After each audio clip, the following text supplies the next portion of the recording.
Тийм ээ. Хүсэл тэмүүлэл Монгол хүмүүрийн зүрх сэтгэлд цохилж байдаг. Их орж үзэл, бие нэгдэл, өндөр ёс суртахуун, хариуцлага, мэдлэг боловсролыг дээдэлсэн нэгдмэл үнэт зүйл маргаашийн хүчирхэг хүн төвтэй Монгол улсыг бүтээн. Хувь хүний бус нийтийн эрх ашиг үнэт зүйлсийг эрхэмлсэн хөгжингүй хүчирхэг Монгол улсыг бүтээх мянган залуус эх орныхоо маргаашийн ирээдүйн төлөө үр хүлээхэд бэлэн болжээ.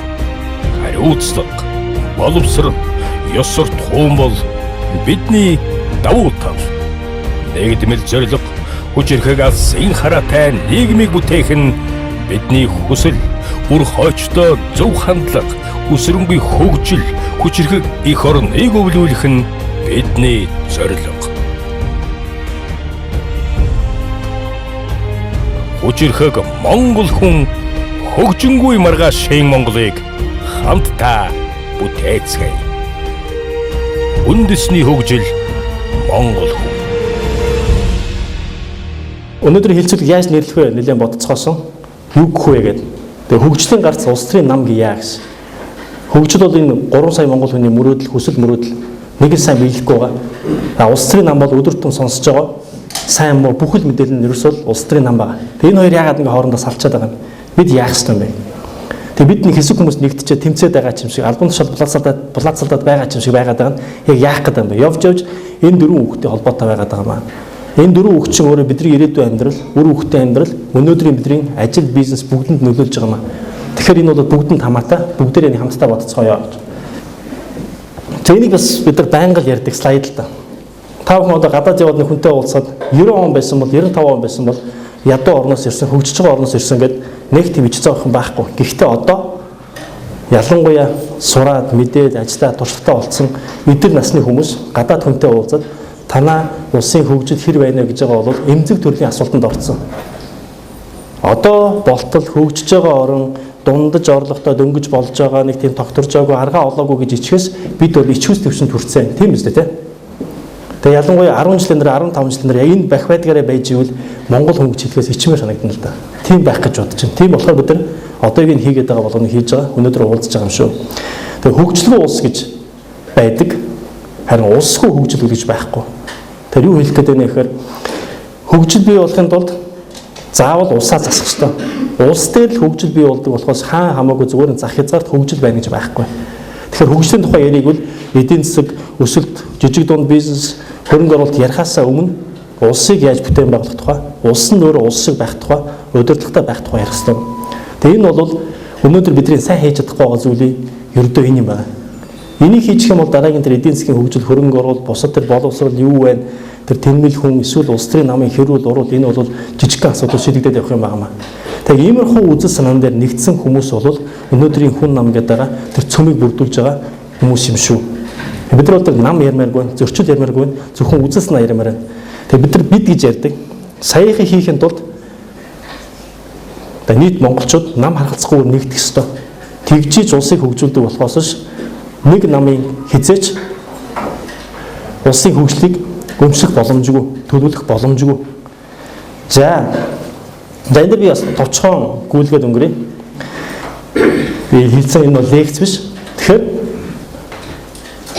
20 дугаар зуунд Монгол улс бол яг тэр социализм үед улс шиг улс байгаад зарчимтай, төлөвлөгөөтэй тэрийг биелүүлж чадсан, эргэн үнэ бүтээж чадсан ийм хөгжсөн улс болсон юм аа. Яхааргүй энэ дөр хинч марахгүй байх.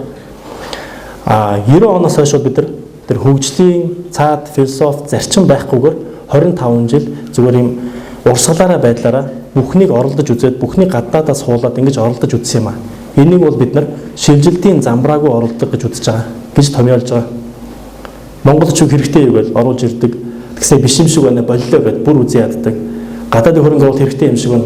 Уулуурхай хэрэгтэй юм шиг байна гэж хэтрүүлдэг. Буцаадаг те.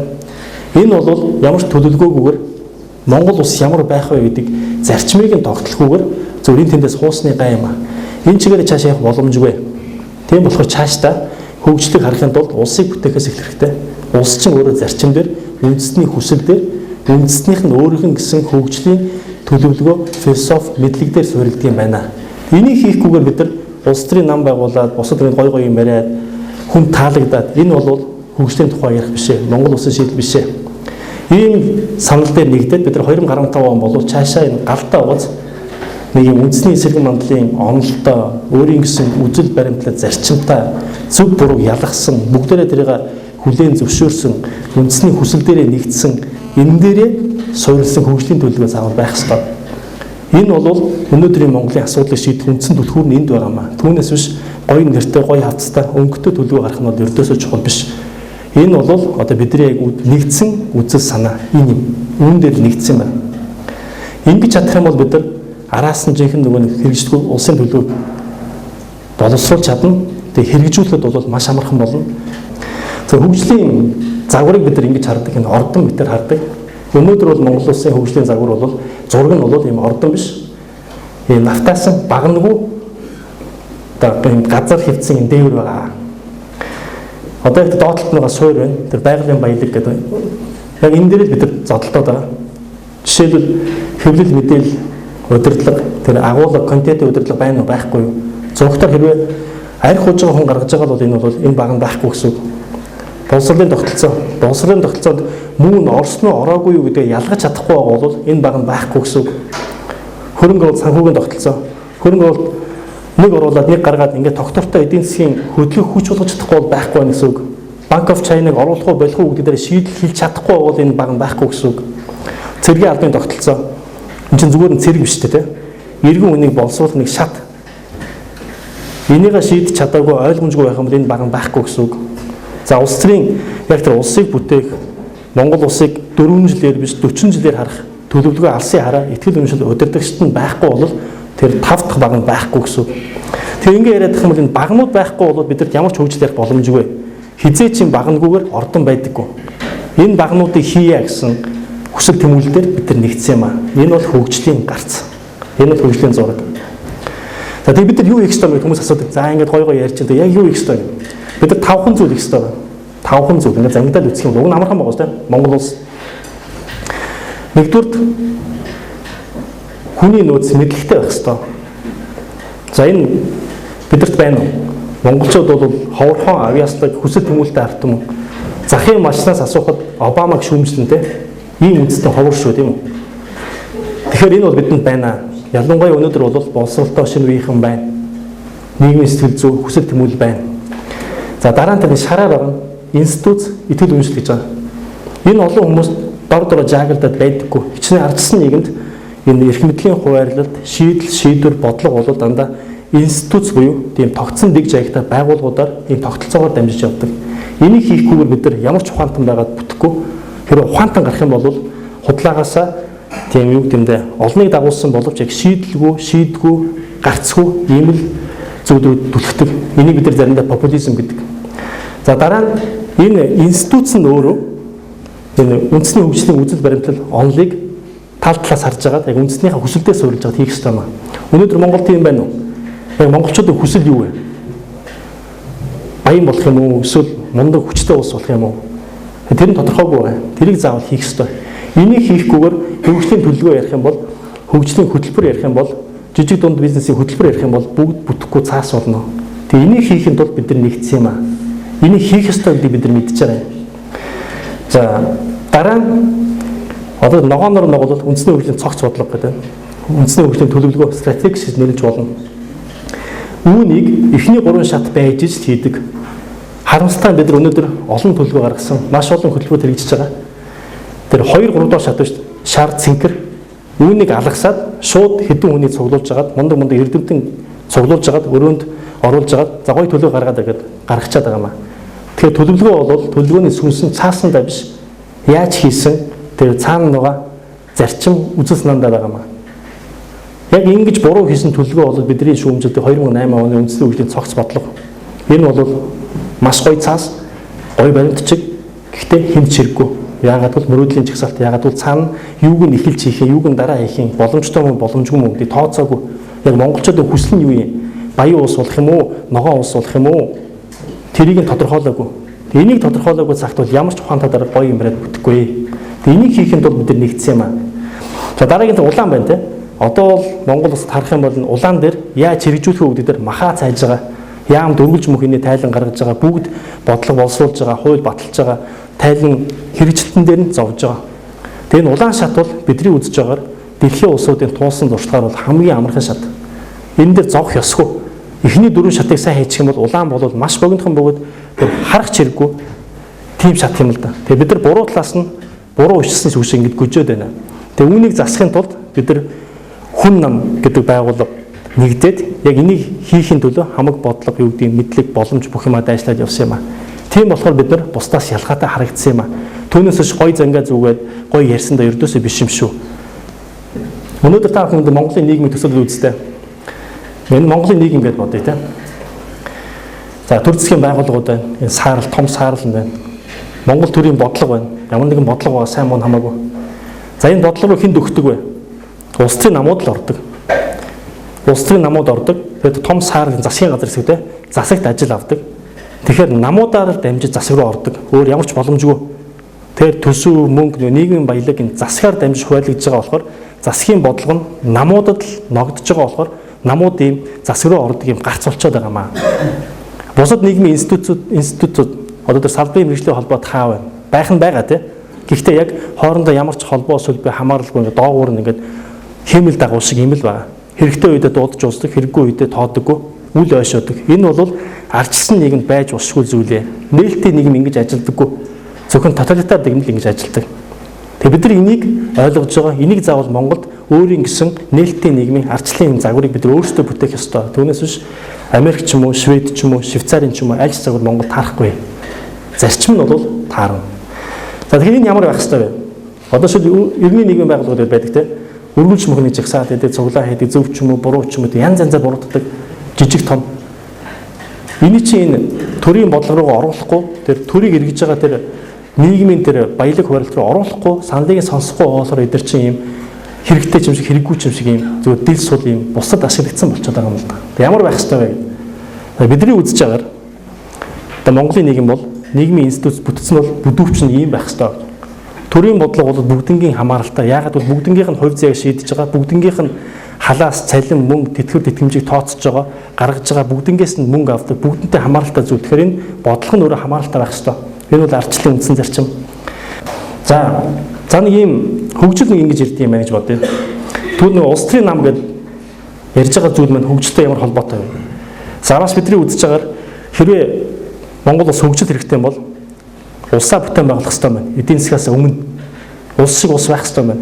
За улс шиг улс байхын тулд төр шиг төр байх хэрэгтэй. Яг улсынхаа эзэн тийм биз алсын хараатай. 4 жилийн биш алсын хараатай. За тэр төрийг хэн бүрдүүлж ин ардчсан нийгэмд нам л бүрдүүлнэ шүү тийм ээ. Өнөөдөр нам хэрэггүй, нам муухай, нам бүтэхгүй байх гэж ярьж байгаа боловч одоо олсон ололтоор бол дэлхийд энэс өөр сонголт байхгүй. Нам нь муухай байгаа болохоос нам хэрэггүй дээ биш юм аа. Энэ бол гарцаагүй юм тийм ээ. Тийм болохоор нам гэж юу вэ гэдгийг бид нар одоо би гэж яриаггүй. Бид удаан хугацаанд ярилцсны үр дүнд нам гэж байгаа нэг Монголд ямар байх ёстой юм бэ? Гэт нэг иймэрхүү маш бүдүүрч загвар гаргасан. Нэгдүгээр нам гэж байгаа бол бусад байгууллагаас ялгаатай үзэл баримталтай байх ёстой. Үзэл баримталтай байх ёстой. Нийлчээд ямар үзэл баримталтай байх вэ? Биш. Бидний үзэл баримтлал болвол жишээ нь яг хөгжлийн гарц ямар байх вэ? Түрүүний тэр ярианы ихэнд эхэлжсэн гарц нь ямар байх вэ? Хүн ямар байх вэ? Монгол иргэн хүнийг бүтээх ёстой юм байна. Хүүхдэд арх хууж байгаа кино үзүүлэх ёсгүй юм байна. Тийм их хянах ёстой юм байна. Гэдлээс улбаалаад хүнээ бүтээн байгуулах ёстой юм байна. Иргэн хүнээ тэгжиж аль ч ус хөгждөг юм байна. Улсаа биш хүнээ эхлээд бүтээн байгуулчих юм бол тэр иргэн хүн нь улсаа бүтээчтэй юм байна гэдгийг бид нар бусад улсын жишээнээс олонтаа харсан, олон удаа шалгасан. Тэгэхээр Монголд эргээд харахад яг хөгжсөн гэдэг социализмын үед бол яг социалист Монгол хүнийг бол цоошноор бүтээн байгуулсан. Бид нар энийг бүгдээрээ энэний бас бүтээгдэхүүн. Харин одоо 90 оноос хойш бол тэр Монгол хүний огт хаягдсан. Тэгээ бид нар энэ үзэл баримтлалаа хүн төвтэй биш хүн дээд үзэл баримтлал гэж томьёолсон юм байна л да. Бүх бодлого жижиг байна уу, том байна уу? Жижиг дундын байна уу? Нийгмийн даатгал байна уу? Бүгдээрээ хүн рүүгээ чиглэсэн байх хэвээр хүн дээрээ ирж уйлдах хэвээр. Энэ бол бодиттой үзэл баримтлал. Бид энэ дээр нэгдсэн. Тэгэхээр бид нар бусдаас ялгаатай байсан. За институт чанар. За энэ бол Монгол маш чухал чанар. Энийг бид нар өөрсдөө мэдээд байгаа юм ойлгодоггүй яг цагаа болохоор эвддэг ийм загвар байна. Сайн байна уу муу байна уу дүрм журм зарчмаа дагаад нэг хүнээс хамааралгүй байх ёстой. Монголд ийм түгээмэл эвгүй үзэгдэл байна л да. Дарга нь ямар байна? Нам нь тийм болоо явцдаг. Дарга нь царайлаг бол нам нь царайлаг болчдаг. Дарга нь жоохон алдаа хийчихвэл нам нь алдаатай болчдаг. Тэрний цаана байгаа нэг олон мянган гишүүд яах юм? Тэгэхээр нам үргийг үүсгэж чадахгүй бол тэрөөс нам байгуулыг бол хамгийн сайн намтай байгуул эхний чанар бол ерөөсөн институт чанар буюу хүнээс хамаардаггүй дүрмээс зарчмаас хамаардаг энэ чанар. Энийг хийхгүйгээр бид нар том хөгжлийн бодлого, том гоё юм яриад, сонгуул яриад Монгол улсыг аварна гэж ярих бол ямар ч утга учиргүй зүйл юм аа. За дараа нь ёс зүйн хариуцлага. Энэ бол хуулиар зохицуулагддаг. Гэхдээ олон хүн нэгтгэхээр хоорондоо тохирдог зүйл. Энэ бол одоо бидний бас анханаас нь бодож ярьж ирээд хэрэгжүүлээд явж байгаа зүйл юм. Энийг бол харин Монголд хийж болох юм байлээ. Амжилтаа туршигдсан үр дүнгээ өгч байгаа юм шүү. За санхүүжилтийн асуудал байна те. Одоо санхүүжилт ямар байх вэ? Нэг хүнээс хамааралгүй байх ёстой. Аль болох олон түмнээс байх ёстой. За тэгээд дээр нь Монголын орчинд яг хүссэн үсээгүй цаана нэм одоо сүүлийн 20 жил хийсэн нөгөө санхүүжилт шаардлагатаас өөр аргагүй болсон тийм улс төрийн орчин ийм хөрсөн байна. Энийг бид нар суурьаар нь яг зэрлэг ногоо шиг таслаж хаях хэрэгтэй байна. Тэгэхгүй бол түрүүний тэр институт чанар бүрдэхгүй. Монгол бизнес хөгжөөгүй яг ийм улс төрийн бизнес хөгжсөн байна л да. Энийг бол бид нар биеэрээ мэдэрч байна. Тийм болохоор энийг бас таслан хаях ёстой. Хаяхын тулд энэ институцгээд намчин өөр ажиллах ёстой. Түүнээс 2 хүн 3 хүн хоорондоо муудалцаа тэгин ингэн их юм бол шийдэгдэхгүй. За намын бас хийх ёстой зүйл бол зүгээр нь үзлэрэнтэй нэгдсэн хүмүүс хоорондоо уулзаад байдаг биш. Хөгжлийн бодлого төрийн бодлогыг намууд л хийнэ. Хэрэв намууд нь хөгжлийн бодлогогүй ингээд дил суул ингээд иймэрхүү ороо бусгаа үеэр санамсаргүй гарч ирсэн лидерүүдтэй байх юм бол энэ хизээч төрийн бодлого юм байж чадахгүй. Өнөөдөр бидний нэг хангалттай амсаж байна.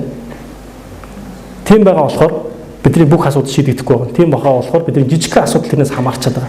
Хамаарч байгааг бид ойлгохгүй, мэдрэхгүй эсвэл тэр хүндээ мартагнаад яваад байна. Тэгээ энийг бид хүлээмжсэрч чадахгүй байна. Тийм болохоор нэг том юм ярихаас өмнө яг өөрсдийнхөө амьдрал, байгаль орчин, одоо ажиллаж байгаа орчин, бизнесийн орчин, хөрөнгө оруулалтыг ажил бизнесээ аятайхан байлгахын тулд заавал энэ нэг суурийг засгах аргагүй байна. За дараа нь тэр мэдлэг байна.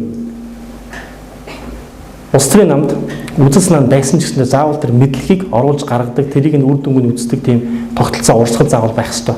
Үгүй бол энэ бол эндээс сайн бодлого гарахгүй, сайн юм ердөөсөө гарахгүй. Тэгээ нийгмийн за сорын дэвшмээ гэхэд ямар ч байсан чанартай мэдлэгийг дамжуулдаг тийм тогтолцоо заавал байх ёстой. Тэгээ энэ бол бидний харж байгаа улс төрийн нам юм байна л да. Тэгээ өнөөдөр хэрвээ бид үнэхээр урьдчилан гэвэл бидний тулгаж байгаа асуудал бол ердөөсөө энэ бүрийнхээ дотор байгаа. Энэ хэдхэн асуудал бас дахиад энийг хийж чадахгүй бол бид нар одоо тэр шар биш те институт энийг хийж чадахгүй л гэсэн. Энийг хийж чадахгүй бол бид нар дараагийн шатуудыг хийж чадахгүй. Зөвөр л ороо бусгаа Чингис хааны өмнөх үе шиг орондоо орох завгүй онцлолд нь байлдаж байгаа үеийнхэн шиг иймэрхүү бурангуй улс төр байх болно. Улс төр ч гэхээр улс төрд их хурл дэвшгийн тулд ч юм уу дарга болохын тулд явж байгаа хүмүүс биш. Энэ бол зөвхөн улс төрч гэдгээс гадна олон нийтийн зүтгэлэн гэсэн хамрагдмаар байна. Сүүлийн үед нэг жишээ хэлдэг болчиход байгаа. Хэрвээ дэлхийн хавтгай гэдэг нэг хүн ингээл гүрдөөд байхад бөөрийн хийгээд хэлж чадахгүй бол тэр ямар астрономч юм бэ? Тийм үстэй. Яг тэрнтэй адилхан салбар уулан дээр гарч байгаа шүү дээ. Зээлийн хүн ингээд буурчнаа гэд улаан цайм гүжөөд байхад бишээ гэд хэлж чадахгүй бол тэр ямар банкны мэрэгчлэлт юм бэ? Энэ бас сэхэтэн биш. Тэгээ сэхэтэн хүн гэж байгаа бол нөгөө нийгмийн хандлагыг, соёлыг өөрчлөхийн төлөө зоригтой хэлж чаддаг, өөрийгөө хөгжүүлж чаддаг, хүний өмнөөс үгүй гэж чаддаг. За арай муухай илэрхийлж салаавч үзүүлж чаддаг ийм хүмүүсийг сэхэтэн гэж хэлэх юм байна. Тэгэхээр Монгол бол яг ийм сэхэтний тэр давхар дутж байна. Мэдлэг нь байна. Тэгээ сэхэтний тэр давхар үнэхээр дутагдж байна. Тэгэхээр энэ суусан тав хүн маань бас яг дор дороо бодоод яг үнэхээр Монголын асуудлыг ингээд шийдлэн тэрэ гэж харж байгаа бол эргэлзэж тэнэгэлзэлгүйгээр саналаа хэлээд зоригтой байцгаараа гэж үсэ. За тэгээд бид нар нэг ийм үг ярьж байгаа л гаргасан юм л да. Бидний ард бид байгаа гэдэг. Өнөөдөр бидний энэ хийж байгаа үйлдэл одоо энэ хичээгээд байгаа саяын танилцуулга үүний цаана боловсруулсан олон нөхөд минь юун дээр нэгдсэн бэ гэхээр Монгол улсыг саяын байдлаар өөрчлөх ёстой байна. Өөр гарц байхгүй байна. Энийг бид хийх ёстой байна. Тэг бид чадахгүй бол Монгол улс бол ийм урт түүхтэй өндийж босч хөгжиж, мандаж, буурч байсан үндэстэн одоо ч гэсэн унахгүй, цаашдаа ч гэсэндээ дараагийн үеийнхэн гарч ирэл хийх болно. Тэгээ бидний ард бид байгаа. Өгөөдөө хайсан байдаг да. Өөхөнд бовч нохоо тоо шинжлэхгүй миний үр удам арцаагүй болох вэ гэж хэлсэн байдаг. Яг тэрнтэй адилхан бид нар энийг цааш нь энэ үзэл санаагаа тэгээд цэвэр байж чадахгүй байх юм бол бид өнгөрлөө өгөхөд дараагийн үеийг аваад явна. Тэг өнөөдөр хүн ам дээр би маш товчхон хэлье. Яагаад юм зуршил гараад байна гэхээр энэ үзэл санааг энэ өчүүхэн мэдлэгийг эн чинь биднийх биш 3 сая хүний хүсэл тэмүүлэл найдвар байгаа. Энийг бурангуй улс төрөөс, хуучинсаг улс төрөөс, нэг хүнээс хамаарсан улс төрөөс, зарчимгүй улс төрөөс, нэг олон нийтийн хүсэхгүй байгаа улс төрөөс хандлагаас хамгаалах нь бидний үүрэг юм аа. Тэгээ бид нар улсын их хурлын гишүүн болно, улс төрд амжилт олно, олохгүй юу, хүн нам байна уу, байхгүй жижиг асуудал цаана Монгол улсын хувьд яг энэ үзэл санааг тээж байгаа бүхэл бүтэн үеийнхний итгэл найдварыг бид нар тээж байгаа юм аа. Тэрийг бид нар хамгаалах үүрэгтэй. Тийм болохоор монголчууд бол дээшээ гарах нь ойлгомжтой. Тэгээ бид нар ялагдах асуудал биш, энэ үеийнхний асуудал юм аа. Монгол улсын үндэсний асуудал юм. Тэгээ энийг л хамгаалахын төлөө тэмцэж байгаа юм шүү. Тэгээ та бүхэн эцэст нь хэлэхэд үүнийг ойлгоод хамтран хөгжүүлээд санал бодлоо солилцоод санаа зовлгүйгээр дэмжиж оролцоод яваарай. За баярлалаа.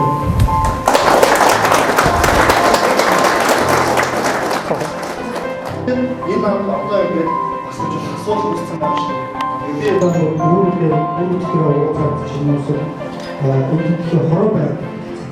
Тэгэхэд одоо манай хэсэг болохоор чинь багнуугаар орхон байдаггүй. Энэ багнуудыг хийя гэсэн хүсэл тэмүүлэлээр бид нэгдсэн юм. Энэ бол хөгжлийн гарц.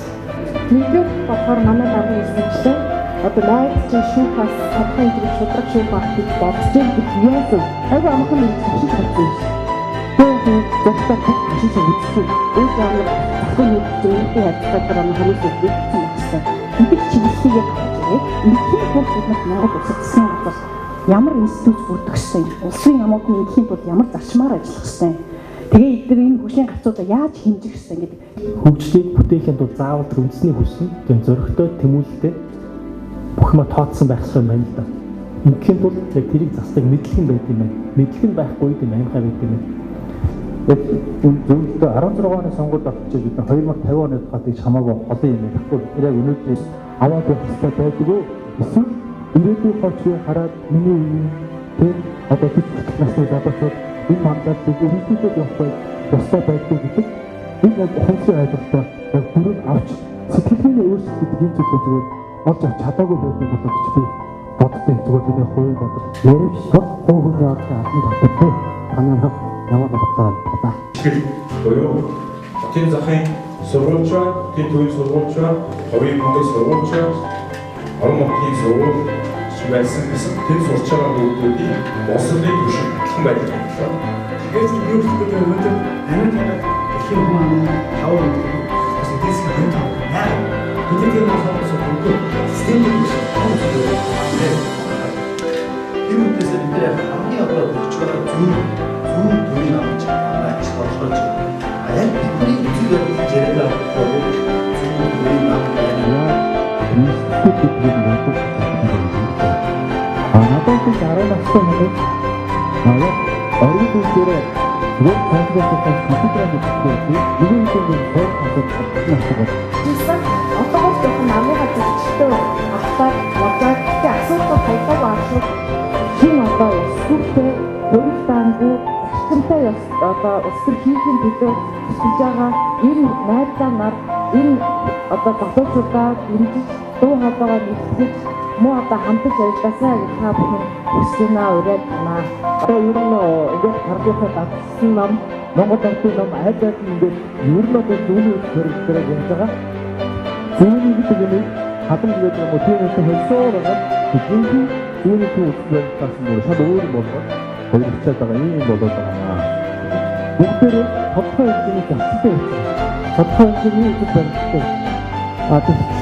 Нөгөө нам одоо нам гэдэг өөрөө үнцийг зайлшгүй. Энэ соёлыг хэсэгтээ дор өөрийнхөө хүнд цааш нь дамжуулаад дэмжиж оролцоод яваарай. За баярлалаа. За өнөөдөр та бүхэн баярлалаа.